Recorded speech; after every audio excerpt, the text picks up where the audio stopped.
नमस्कार। उत्तराखंड की खास खबरें देख रहे हैं आप सब। मैं हूं आपके साथ साहिल केतन। उत्तराखंड में हाल ही में हुई आपदाओं ने कई जगहों पर तबाही मचाई है।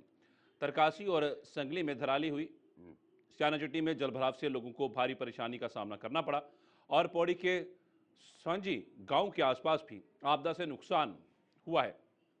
मुख्यमंत्री ने प्रभावित क्षेत्रों का दौरा किया और स्थिति का जायजा लिया। इसके बाद राहत पैकेज की घोषणा की गई। मृतकों के परिवारों को 5-5 लाख रुपए की सहायता दी जाएगी। जिनके घर पूरी तरह टूट गए हैं उन्हें भी 5-5 लाख रुपए की मदद मिलेगी। देखिए, जो बड़ी घटनाएँ आपदा की इस वर्ष हुई हैं, उसमें उत्तरकाशी में धराली, चमोली में धराली और सयाना-चट्टी में जो जलभराव का हुआ और पौड़ी के सैंजी गाँव के आसपास जो आपदा आई, उसमें माननीय मुख्यमंत्री द्वारा स्वयं लगातार निरीक्षण किया गया। और चूँकि थराली और धराली दोनों बड़ी घटनाएँ हैं और पौड़ी की बड़ी घटना है, तो वहाँ पर जो व्यावसायिक प्रतिष्ठान हैं, दुकानें हैं, मकान वो भी क्षतिग्रस्त हुए हैं। तो उनको जो मृतकों को 5-5 लाख रुपए और घर के लिए 5-5 लाख रुपए प्रति आवास और साथ ही साथ उनके पुनर्वास का, चूँकि घर टूट गया है और उनको दूसरी जगह शिफ्ट किया जाना है, तो जगह चिन्हित करके और उनको जो होटल्स हैं, जो दुकानें हैं, जो मकान हैं, उसका अलग से एक राहत पैकेज देने के लिए सचिव कृषि की अध्यक्षता में एक कमेटी गठित की गई, जो सचिव राजस्व भी है। वो समिति जब अपना एक प्रस्ताव देगी तो उनको फिर राहत और पुनर्वास का जो काम है द्वितीय चरण में शुरू किया जाएगा। देहरादून शहर को स्वच्छ और सुंदर बनाने के लिए जिम्मेदार नगर निगम के तमाम प्रयासों के बावजूद भी शहर की सफाई व्यवस्था अभी चरमराई हुई है। निगम द्वारा शुरू की गई डोर टू डोर कूड़ा उठान की व्यवस्था भी धरातल पर कुछ खास असर नहीं डाल सकी। मुख्य स्वास्थ्य अधिकारी नगर निगम अविनाश खन्ना का कहना है कि कई बार गाड़ियों के क्लच प्लेट व अन्य उपकरण खराब होने के कारण कूड़ा उठान के लिए गाड़ियां समय से नहीं पहुंच पाती, जिसके लिए अब स्टेपनी गाड़ी की व्यवस्था की गई है। यानी कि एक दूसरी गाड़ी जो केवल मुख्य गाड़ियों के खराब होने इंतजार में निगम के परिसर में खड़ी रहेंगी। आती है कि जो कूड़ा उठाने की गाड़ियाँ हैं वो समय पर नहीं पहुँचती। उसके तहत आपने ये बात भी कही है कि अगर कोई गाड़ी खराब हो गई तुरंत ही दूसरी गाड़ी अलॉट की जाए, क्या कुछ इसमें रहेगा? देखिए, अभी पिछले दिनों जब काफ़ी बरसात हो रही थी, तो उस समय जो डोर टू डोर वाहनों के संचालन में कुछ समस्याएं आ रही थी, जिसमें गाड़ियों का ख़राब होना, क्लच प्लेट जल जाना इत्यादि जो है काफ़ी रिपोर्ट हो रहा था, जिसमें हम लोगों ने डिसाइड किया कि जो हमारी स्टेपनी गाड़ियां हैं उनको एक्टिवेट करेंगे, अलग से रखेंगे, ताकि यदि किसी वार्ड में कोई गाड़ी ख़राब होती है और इस दौरान वहाँ का डोर टू डोर एक्टिविटीज़ जो है प्रभावित ना हो, तो उसमें स्टेपनी वाहन को जो है वो भेजा जाएगा और इस बीच जो वाहन खराब हो उसको ठीक कराकर पुनः वार्ड में जब तक ना आ जाए। उसमें जो अभी तक किया गया। देखिए, समस्त वार्डों में बेसलाइन सर्वे किया जा रहा है, जिसके अंतर्गत जो है क्षेत्र से संबंधित, वार्ड से संबंधित सभी जानकारियां जुटाई जा रही हैं, जैसे कि घरों की संख्या, अस्पतालों की संख्या, मीट की दुकानों की संख्या, बार्बर शॉप्स की संख्या या फिर अदर कमर्शियल इस्टेब्लिशमेंट्स की संख्या, डेयरियों की संख्या। इसके अंतर्गत जितना भी जैसे चिन्हीकरण आएगा तो उससे जो है नगर निगम जो है अपने जितने भी प्लानिंग होगी उसी हिसाब से प्लान करेगा वार्ड वाइज, ताकि किसी भी प्रकार की कोई इशू ना आए।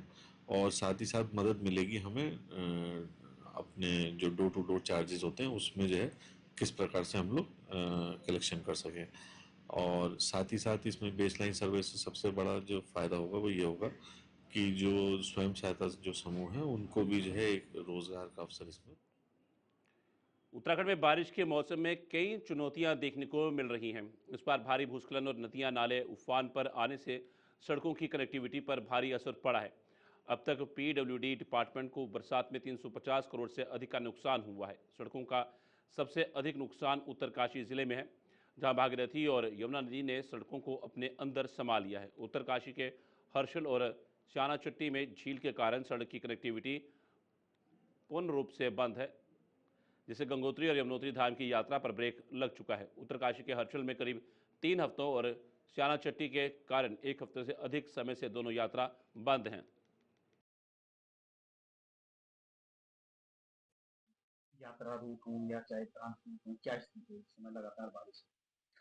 देखिए, बारिश की वजह से इस बार काफी नुकसान हो रहा है। प्रदेश में अलग अलग जगहों पे, सड़कों पे और पुल पे भी काफी नुकसान हुआ है। गंगोत्री धाम का जो हमारा यात्रा मार्ग है वो अभी भी बंद चल रहा है। उसमें बीच में हर्षिल के पास करीब 150 मीटर जो पानी के अंदर है, उससे मशीन क्रॉस नहीं हो पा रही है, काफ़ी ज़्यादा पानी है वहाँ पे।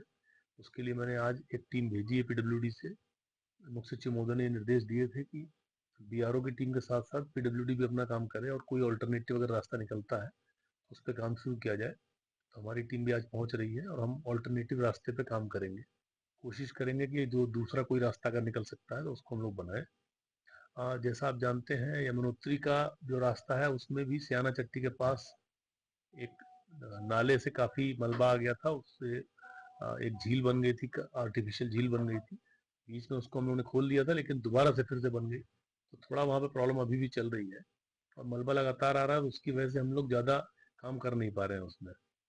बद्रीनाथ हाईवे खुलता रहता है, बीच बीच में थोड़ी देर के लिए बंद होता है, लेकिन मोस्टली खुला है। और केदारनाथ धाम का जो रास्ता वो भी मोस्टली खुला हुआ है, उसमें ज़्यादा दिक्कत नहीं है। और हम लोग प्रयास कर रहे हैं कि सारे रास्ते खोले जाए, लेकिन अभी भी गंगोत्री और यमुनोत्री वाले रोड पे चैलेंजेस बने हुए हैं। कब तक लगता है कि हम वो खोल सकते हैं, क्योंकि चारधाम यात्रा। देखिए, सियाना चट्टी तो ऑलरेडी बीच में चालू किया गया था, लेकिन दोबारा से फिर से पानी भर गया है, तो उसको फिर से हम लोग ब्रेक करने की कोशिश कर रहे हैं, जितनी जल्दी होगा करेंगे। और गंगोत्री वाला भी हम लोग, जैसे मैंने बताया कि हमने अपनी टीम भेजी है और ऑल्टरनेटिव रूट पे काम करना स्टार्ट कर रहे हैं। तो एक दो दिन में मैं बता पाऊंगा कि कितना हमको टाइम लगेगा। उत्तराखंड में युवाओं की स्किल्स को वैश्विक रोजगार परख बनाने को लेकर सरकार इस ओर लगातार कदम बढ़ा रही है। इस क्रम में आज देहरादून के दून यूनिवर्सिटी में भारत जर्मन सहयोग के अंतर्गत लेटर ऑफ इंटेंट पर जर्मन डेलीगेट्स को बुलाया गया। इस दौरान कैबिनेट मंत्री सौरभ बहुगुणा भी मौजूद रहे। उन्होंने कहा कि उत्तराखंड सरकार का यह प्रयास है कि दुनिया में जहां भी स्किल की आवश्यकता पड़े, उस स्किल्स के जरिए उत्तराखंड के युवाओं को विदेशों में भी रोजगार दिया जाए। देखिए अपार संभावना है। सबसे पहले मैं जर्मन डेलीगेट्स का यहाँ पर स्वागत करता हूँ अपनी देवभूमि में। और एक कोशिश है उत्तराखंड सरकार की कि पूरे विश्व में जहाँ पर भी स्किल की ज़रूरत हो, जहाँ पर भी बच्चों के जॉब्स की रिक्वायरमेंट हो, उत्तराखंड का बच्चा वो पूर्ण कर सके। उसके लिए हमने आज जर्मनी के साथ एक यहाँ पर एक कॉन्फ्रेंस रखी है और कल जो है एक लेटर ऑफ इंटेंट माननीय मुख्यमंत्री जी के सामने साइन होगा, जहाँ पे कुछ फील्ड्स हैं, चाहे वो हेल्थ केयर की फील्ड हो, चाहे वो ऑटोमोटिव की फील्ड हो, चाहे वो इंडस्ट्री 4.0 की फील्ड हो, जहाँ पे जर्मन एक्सेल करते हैं, उन फील्ड्स में हमारे बच्चों को अपॉर्चुनिटी मिले। उसके लिए हमने यहाँ पर बच्चों को जर्मन लैंग्वेज सिखाएंगे और उसके बाद सिखाने के बाद जो 3 यहाँ पर मेयर्स आए हैं उनके जो, क्योंकि गेटवे टू यूरोप है फ्रैंकफर्ट, और हम चाहते हैं कि वहाँ पर काफ़ी अपार संभावनाएं जॉब्स की हैं भी। तो हमने अपने बच्चों को जर्मन सिखा के और वहाँ के जॉब्स में उनका कहीं ना कहीं इंडक्शन हो, उसके लिए कोशिश है सरकार की। जहाँ तक आपने बोला संभावना है, सिर्फ जर्मनी नहीं, हमने पिछले कुछ सालों में जापान भी अपने बच्चों को भेजा है, उनको जापानीज़ लैंग्वेज में ट्रेन करके। हमने लगभग अभी तक 32 बच्चों को हम जापान भेज चुके हैं और 30 बच्चे हमारे इस साल और जाएंगे, जो कि 1.25 से 2 लाख रुपए की तनख्वाह पे वहाँ पे एल्डरली केयर में जाके सर्विस दे रहे हैं। तो लगातार एक कोशिश सरकार की है कि अगर हम बच्चों को ट्रेन कर सकें लैंग्वेज, डिफरेंट लैंग्वेजेस में, चाहे वो फ्रेंच हो, जर्मन हो, हमारी जापानीज़ लैंग्वेज हो, तो हमारे बच्चों को एक जॉब रिक्वायरमेंट जो वर्ल्ड में है उसको उत्तराखंड के बच्चे पूर्ण कर सकते हैं। देहरादून में सत्यापन अभियान लगातार चल रहा है और अब इसे और सख्ती से लागू किया जा रहा है। एसपी सिटी प्रमोद कुमार ने जानकारी दी है कि इस अभियान के तहत उन क्षेत्रों को चिन्हित किया गया है जहां बाहरी राज्यों से आकर बड़ी संख्या में लोग रह रहे हैं और विभिन्न प्रकार के कार्य कर रहे हैं, जैसे रेहड़ी, ठेला, बढ़ईगिरी, प्लम्बिंग आदि। ऐसे चिन्हित क्षेत्रों में पीएससी, एलआईयू टीम और स्थानीय पुलिस संयुक्त रूप से दबिश देकर तलाशी अभियान चला रही है। जिन लोगों ने अभी तक अपना वेरिफिकेशन नहीं करवाया है, उनके विरुद्ध कोर्ट चलान की कार्रवाई की जा रही है। अभियान का उद्देश्य यह सुनिश्चित करना है कि बाहरी राज्यों से आए हर व्यक्ति का सत्यापन हो और किसी भी संदिग्ध तत्व की पहचान कर उसके खिलाफ तुरंत कार्रवाई की जा सके। जैसा आपको विदित है कि देहरादून में जो सत्यापन अभियान है वो लगातार ही चल रहा है। और अब इसमें जो स्ट्रैटेजी अपनाई गई है कि जो ऐसे पॉकेट्स हैं जहाँ के बाहर से आके काफ़ी बसावट हो गई है और विभिन्न प्रकार के लोगों का आवागमन भी रहता है वहाँ पे, विशेषकर जो बाहरी प्रदेशों आके कोई रेहड़ी का काम, कोई ठेली का काम कर रहा है, कारपेंटर का है और भी प्लम्बर वगैरह जैसे काम है। तो बेसिकली ऐसे एरियाज़ को चिन्हित किया जा रहा है और वहाँ पीएसी के साथ साथ जो हमारी एलआईयू की टीम भी है और लोकल जो पुलिस है उसके साथ ही दबिश दी जा रही है और संदिग्ध जो हैं तो उनके यहाँ तलाशी भी ली जा रही है और जिन्होंने अभी तक वेरिफिकेशन नहीं करवाया जा रहा तो उनका कोर्ट का चालान भी किया जा रहा है। तो इसमें हमारा उद्देश्य यही रहेगा कि ऐसी समस्त पॉकेट्स जहाँ भी बाहरी तत्व आके रह रहे हैं, जिन्होंने वेरिफिकेशन करवाया या किसी प्रकार के भी छोटे मोटे अपराध में लिप्त है, तो तत्काल उनका जो है वेरिफिकेशन करवाया जाए। और अगर कोई अपराध में लिप्त पाया जाता है, नाम छुपा के रह रहा है या कोई गलत काम करता हुआ पाया जाता है, तो उसके विरुद्ध तत्काल जो है विधि सम्मत कार्रवाई भी की जाएगी। उत्तराखंड में लगातार खनन को लेकर कई सवाल खड़े होते हैं। वहीं हाल ही में हरिद्वार सांसद और पूर्व मुख्यमंत्री त्रिवेंद्र सिंह रावत ने भी खनन को लेकर संसद में कई सवाल खड़े किए थे। लेकिन उत्तराखंड के अंदर खनन माफियाओं के हौसले इतने बुलंद हैं कि दिल्ली से आए सिया के सदस्य डॉक्टर CB प्रसाद को भी धमकी दे डाली। आपको बताते चलें कि लगातार सवाल खड़े होते हैं कि खनन उत्तराखंड में जोरों पर है और उसका बानगी इससे पता लगती है कि जो अधिकारी उत्तराखंड के अंदर दिल्ली से आता है उसको भी खनन माफिया धमकी देने से बाज नहीं आते हैं। ऐसा ही मामला हमारे संज्ञान में आया है। आपको बताते चलें कि सिया के सदस्य डॉक्टर CB प्रसाद को 3 साल के लिए उत्तराखंड में मेंबर बनाया गया है, जिस पर वे 3 दिन के निरीक्षण पर विकासनगर नदी किनारे पहुंचे थे, जहां पर उन्होंने बताया कि जब वे निरीक्षण के लिए पहुंचे तो उनको जानकारी हुई कि उत्तराखंड के अंदर लगातार खनन जोरों पर है, लेकिन कहीं ना कहीं खनन माफिया को सरकार और वन विभाग के अधिकारियों के साथ ही मैनेजमेंट का संरक्षण प्राप्त है। इसके चलते खनन माफियों के हौसले इतने बुलंद हैं, जिसके चलते आज उन्होंने बताया कि खनन माफिया द्वारा उनको धमकी दी जा रही है। इसी पर आज बात करने के लिए हमारे साथ मौजूद हैं डॉक्टर CB प्रसाद। उनसे बात करेंगे कि आखिर किस तरीके से वो देखते हैं, क्योंकि वो एक सदस्य हैं CA के, और उनसे बात करेंगे कि आखिर किस तरीके से पूरे जो खनन है उसको देखते हैं और किस तरीके से उन्होंने निरीक्षण भी किया है। विकासनगर के अंदर 3 दिन लगातार उन्होंने निरीक्षण किया है। सर, जिस तरीके से देखा जाए उत्तराखंड के अंदर जो सबसे बड़ा मुद्दा आता है वो खनन को लेकर आता है, और आपको 3 साल के लिए उत्तराखंड के लिए नियुक्त भी किया गया है, तो किस तरीके से देखते हैं? आपने 3 दिन निरीक्षण भी किया है, तो क्या कुछ कहेंगे इसके?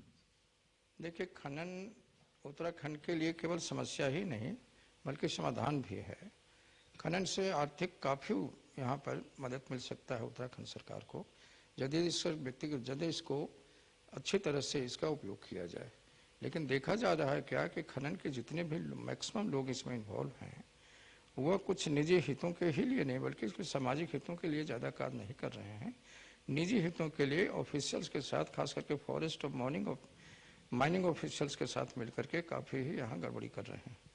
ऐसी परिस्थिति में मैं सरकार से निवेदन करूँगा कि यदि आप मुझे सिया का मेंबर बनाए हैं, मैं शिक्षाविद भी हूँ, एक इंजीनियरिंग कॉलेज से जुड़ा हुआ हूँ गुड़गांव में, और मैं यहाँ का मेंबर सिया का हूँ, तो मैं यही सलाह देना चाहूँगा कि खनन करने वाले लोगों पर थोड़ा अंकुश लगाइए, ताकि न केवल उससे आर्थिक जनरेशन भी बहुत अधिक मिलेगा उत्तराखंड को, बल्कि वैसे लोगों को जो गलत ढंग से यहाँ कर करके लोगों का ही नहीं बल्कि जो पर्यावरण को प्रदूषित करके कहिए कि हमें जो अभी देख रहे हैं बागेश्वर वगैरह में जो इतनी बड़ी घटना घटी, आजकल मैं केंद्र सरकार और सुप्रीम कोर्ट को मैं इस संदर्भ में अपने तरफ से बधाई देना चाहूँगा कि उन्होंने बागेश्वर में माइनिंग के विधा को रोकने का प्रयास किया, बंद करने का प्रयास पूरा कर दिया है अपने ऑर्डर के माध्यम से।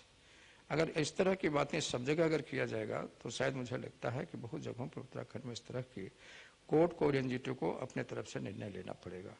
मेरा इसमें यही लगता है कि यदि खनन करने वाले लोगों पर अंकुश नहीं डाला गया, फॉरेस्ट डिपार्टमेंट के ऑफिशियल्स और यूँ कहिए कि माइनिंग डिपार्टमेंट ऑफिशियल्स पर अगर सरकार की ओर से अंकुश नहीं लगाया गया, तो ये उत्तराखंड के लिए एक बहुत बड़ी समस्या है।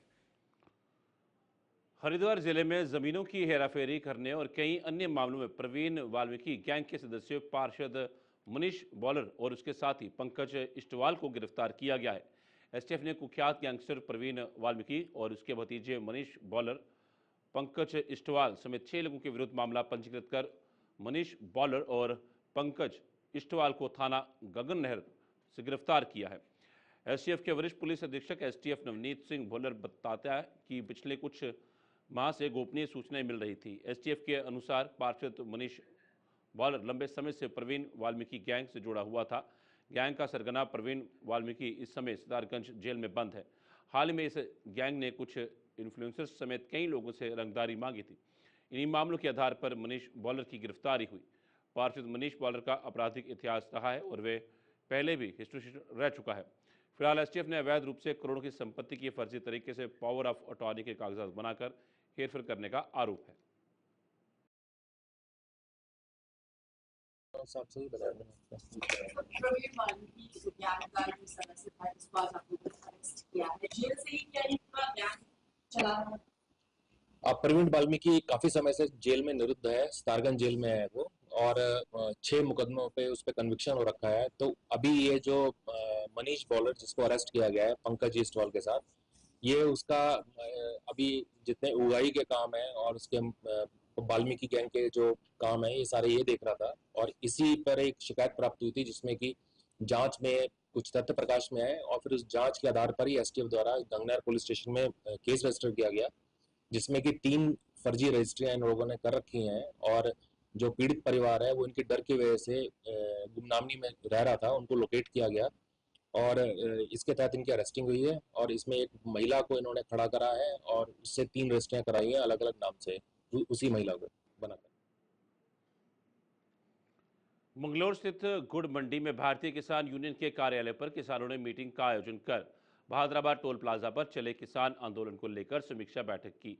साथ ही 28 अगस्त 2001 में किसान आंदोलन के चलते शहीद हुए लिबरहेड़ी गांव के किसान रघुवीर सिंह को श्रद्धांजलि भी थी। समीक्षा बैठक के दौरान किसानों ने कहा कि किसान अपनी बात को रखने देहरादून जा रहे थे। बहादुराबाद टोल प्लाजा पर पुलिस द्वारा किसानों को बर्बरतापूर्वक मारने पीटने की वे आज भी निंदा करते हैं। किसान नेताओं का कहना है कि आंदोलन के बाद उत्तराखंड के मुख्यमंत्री ने आश्वासन दिया कि जो व्यक्ति सहमति से अपने यहाँ स्मार्ट मीटर लगवाना चाहेगा वे लगवा सकता है, पर किसी के यहाँ जोर जबरदस्ती से स्मार्ट मीटर नहीं लगाया जाएगा। किसान नेताओं का कहना है कि मुख्यमंत्री ने उन्हें जल्द ही गन्ना मूल्य की घोषणा का भी आश्वासन दिया है। एक तो जो हमारा बहुत बड़ा ऐतिहासिक आंदोलन हुआ 5 दिन तक जो टोल प्लाजा पर चला, उसकी समीक्षा करी गई। पूरी के आंदोलन में क्या सफलता मिली, क्या हमने खोया, क्या पाया। और एक जो हमारा 2001 में यहाँ हरिद्वार बचाओ आंदोलन चला था, यहाँ पुलिस की और किसानों की गोली चली थी। पुलिस ने 79 किसानों पर गोली चलाई थी। जो हरिद्वार बचाओ आंदोलन चल रहा था उसमें हमारे एक लिबरेटी के किसान शहीद रघुवीर सिंह जी शहीद हुए थे। आज उनकी यहाँ पुण्यतिथि भी मनाई गई, उन्हें याद करा गया और उनके पद चिन्हों पर चलने की कार्यकर्ताओं पदाधिकारियों से अपील करी गई।